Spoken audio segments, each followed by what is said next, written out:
Ako po si Rodrigo. Isa po akong superhero. Uy! Superhero? Bakit parang normal ka lang? Eh kasi nga, nagkaka-powers ako kapag minumura lang ako. Ano? Mura? Uy, masamang magbura ha? Eh, kung ganun, sige, di ko kayo maliligtas. Sige po. Ay, teka! Eh, ano bang kailangan mo mura para maligtas mo kami? Yung malutong po. Malutong? Masama yun eh. Maririnig ng mga bata. Teka. Uy, sige. Ganito ba? P***a mo! Wow! Shit ka! Gago ka pala eh! P***a mo talaga! Gago! Ako si Kapitan Nabo! At tagapagligtas sa mga p***inang animal sa mundo. Uy! Kapitan mo! Huwag ka naman maingay. Maririnig ka ng mga bagets ko eh. Sorry ma'am. Iipan ko na to. Oh, sige. Ay.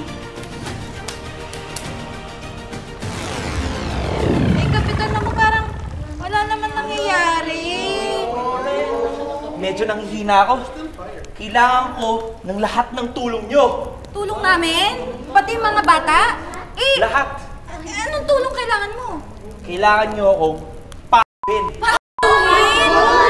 Ba't yun? Eh, naku, mapapagalitan ako ng principal. Baka mawalan pa ako ng trabaho nito. Ako, pag di nyo ako tinulungan, mamamatay yung principal nyo. Masasama yan sa apoy!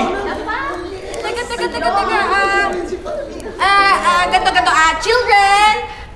Ganto ha. Tayo lang to, no? Walang magsasabi kina mami at daddy, okay? Bawal zip your mouth, okay?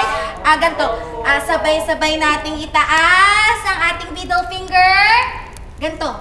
Ay, ang gagaling nyo Alam nyo pala to? Sige. At sabay-sabay nating sabihin, Kapitan Nabo! Kapitan Nabo! Kapitan Nabo! Kapitan Nabo!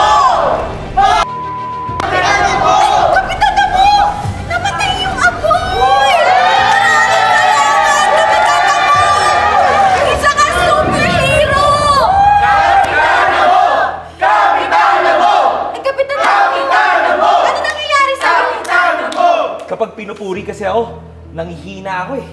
Eh, Kapitan Nabo!